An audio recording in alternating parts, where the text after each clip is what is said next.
Olá, meu amigo, minha amiga, seja muito bem-vindo a mais um vídeo aqui do nosso canal. Hoje, dia 17 de janeiro, e eu já começo chamando você para ação. Tá? Eu vou colocar uma matéria aqui que foi publicada no Jornal Nacional, na Rede Globo, e eu quero fazer essa contrapartida aqui no YouTube, porque aqui você pode se manifestar. E eu estou falando de Luiz Inácio Lula da Silva, tá? Ontem saíram algumas publicações e a gente está falando aqui entre popularidade de Luiz Inácio Lula da Silva e as previsões sobre o seu governo. O que eu estou falando? Olha só essa matéria que foi publicada no Jornal Nacional. O Instituto IPEC de pesquisa falou que 55% dos brasileiros acreditam que o governo Lula será ótimo ou bom. Tá? Essa é uma pesquisa que foi realizada e depois o G1 aqui também confirmou que 55% dos brasileiros acreditam que o governo Lula será ótimo ou bom. Mas eu quero saber da realidade do brasileiro em si. Tendo em vista que já são 17 dias de governo oficial, mas já são 2 meses de entrelinhas aí antes da posse que Lula continua articulando, fazendo aí as suas articulações. Durante esse período, você vai colocar aqui qual a sua projeção para o governo Lula. Vamos colocar melhor. De uma nota de 0 a 100, qual é a nota que você dá para o governo Lula nesse primeiro período? De 0 a 100, coloca a nota aí que você poderia dar para o governo Lula nesse início de mandato. Quem vai decidir aqui é você que acompanha aqui no canal. Bom, bora lá. Vamos lá, mas a gente continua. Vou trazer uma matéria para vocês agora sobre economia, que eu julguei de extrema importância trazer para vocês. O Poder 360 fez a seguinte publicação: Lula frustrou a expectativa dos economistas. Foi o que disse um ex-ministro, tá? E eu estou falando do Maílson da Nóbrega.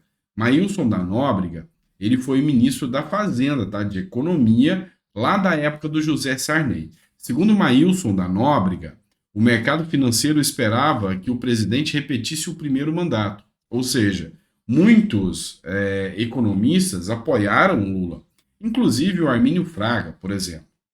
O que acontece é que depois das primeiras medidas do governo Lula, começou a bater o desespero. Já estão preocupadíssimos com as medidas que Lula está fazendo, falando em regulamentar mídias, falando em regulamentar, inclusive, pautas do setor financeiro, e isso incomodou muito. Olha o que ele escreve aqui. O ex-ministro da Fazenda, Maílson da Nóbrega, disse que o presidente Luiz Inácio Lula da Silva frustrou as expectativas do mercado financeiro nesse começo de mandato. Segundo ele, economistas esperavam que petistas repetissem ações do seu primeiro governo. Pelas declarações mais recentes de Lula, inclusive na parte econômica do discurso de posse, Lula se aproxima do período Dilma Rousseff, com visões intervencionistas muito fortes e com uma percepção equivocada do papel das estatais, disse em entrevista ao jornal Correio Brasiliense. Eu, como mestrando em comércio internacional e em negócios, eu tenho medo também de várias declarações, tanto de Lula quanto de Haddad. Eu falo em relação à moeda única, eu falo em relação à intervenção, tudo isso é preocupante demais. Mexer na lei das estatais para colocar um político comandando o BNDES para liberar dinheiro para a Argentina, liberar dinheiro para a Venezuela, que Maduro já fez a solicitação. Isso é preocupante e isso me preocupa muito. Bora falar agora de militares, pessoal. E eu sei que o bicho tá pegando. Será que Lula terá coragem de peitar os militares igual parte de seus apoiadores querem? É isso aqui que a gente vai falar. A revista Fórum trouxe a seguinte matéria: a ala do governo Lula defende a exoneração do comandante do Exército por conivência com os chamados terroristas. Para aliados de Lula, o general Júlio César Arruda seria no mínimo conivente com os atos terroristas quando montou uma barreira de soldados protegendo o acampamento após o ato de destruição na Praça dos Três Poderes, tá? Então, lembrando a vocês que o general Júlio César Arruda, comandante do Exército, foi nomeado já no governo Lula. E lembrando a vocês que foi o mesmo dessa matéria do Metrópolis Foi publicada ontem, tá? À tardezinha, no dia 16, que fala o seguinte: você não vai prender pessoas aqui, foi o que disse um general do Exército ao Dino. Segundo o jornal The Washington Post, militares se posicionaram tanques e tropas durante a manifestação de 8 de janeiro, protegendo os bolsonaristas que estavam lá próximo ao QG. Então, mesmo depois de ter assumido o cargo no governo Lula, ele peitou Lula e falou pro Dino, na cara dura: aqui você não prende ninguém. Tá? Isso mostra que o gás está ligado e um fósforo que acender agora explode. Ou seja, o discurso entre militares e o discurso entre o governo está muito acalorado. E os militares estão vendo o tom do governo subir em relação a eles. Grande parte, ala do governo, vem dizendo que quer ver os militares presos. Mas até agora, nenhum militar do Exército foi preso. Até agora, já começou a gerar um conflito, porque o comandante da Polícia Militar, não do Exército, da Polícia Militar do Distrito Federal, já foi preso. E aliados do comandante, o pessoal da Polícia Militar, já vem crescendo um sentimento de descontentamento e que disseram que a mão vai pesar, que não vai ficar assim o fato do comandante do Exército do comandante da Polícia Militar ter sido presa. E existe aqui, inclusive, um medo e um risco de que os militares cruzem os braços. Ah, mas eles não vão fazer. Pessoal, alguns anos atrás, vocês devem lembrar o que aconteceu lá no Espírito Santo. Se você não lembra, pesquise, tá? Em um atrito que aconteceu entre o governo do estado e os militares que cruzaram os braços, o estado se tornou um caos em poucos dias. Imagina na dada situação que estamos, se os militares, PMs, eu estou falando aqui PMs, resolverem cruzar os braços, porque já teve uma ofensiva e o governo está só esperando para ver a reação. Mas já começaram a ter, já começou a ter fumaça de reação. E onde há fumaça, há fogo. Então eles estão esperando para ver, ó, vão mexer com os militares, policiais, aí depois a gente vê o que faz com o exército. O grande caso é que o exército, o buraco é mais embaixo. E outra ala petista vem falando para Lula: Lula, acaba com isso, esquece Bolsonaro, a campanha acabou, foca no seu governo, que agora a gente tem que ganhar o povo. Vamos lá. Carlos Madeiro publicou aqui no UOL, e isso aqui é importante para mostrar o conflito dos militares com o governo para vocês. O governo do Amazonas disse à justiça que o exército recebeu golpistas no quartel. Segundo as informações que ele traz aqui, o Comando Militar da Amazônia, sediado em Manaus, cedeu o prédio para que os manifestantes acampados na porta do quartel guardassem pertences e recebeu individualmente os integrantes do ato. Antes da Polícia Militar cumprir a ordem do STF para pôr fim aos acampamentos bolsonaristas. Ou seja, a Polícia Militar foi cumprir as ordens do STF, mas os oficiais militares do Exército falaram: aqui não, vocês não vão prender ninguém. Então vocês estão vendo que o alinhamento dos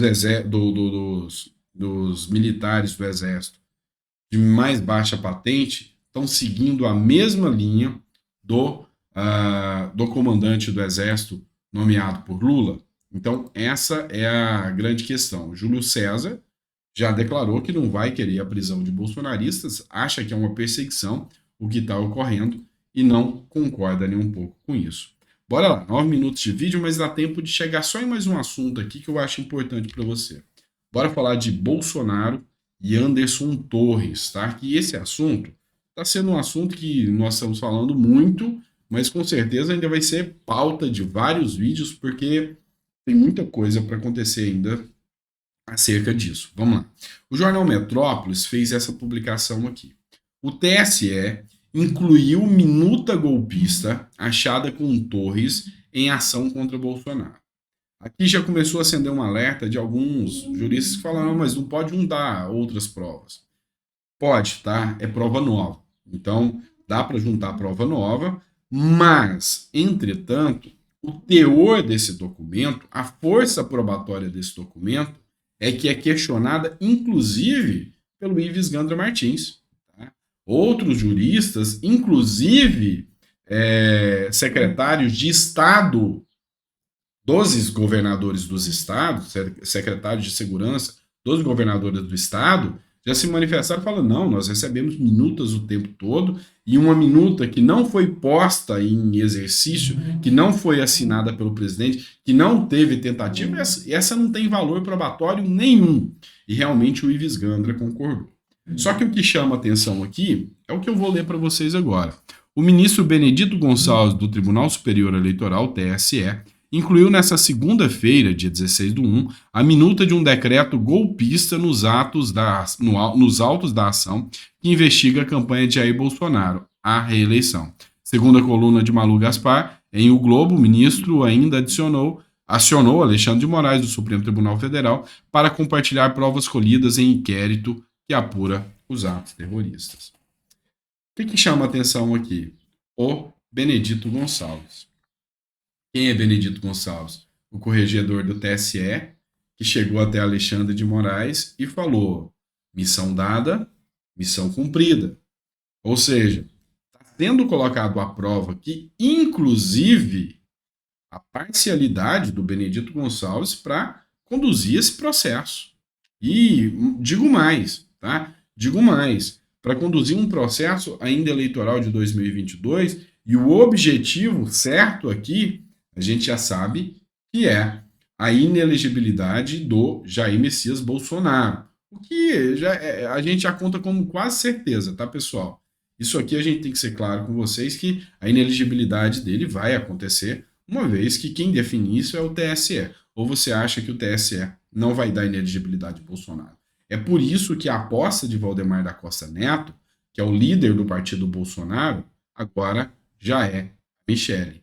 A Michele Bolsonaro é a menina dos olhos de ouro de Valdemar da Costa Neto agora, tanto que já ofereceu um salário de 33 mil para ela, para já prepará-la para as eleições de 2026, quem sabe aí como candidata a presidente. Já do outro lado, o PT também prepara uma substituição. E a gente sabe nitidamente quem é. Janja, será que a briga Bolsonaro e Lula em 2026 vai vestir saia e vai continuar entre Michele e Janja?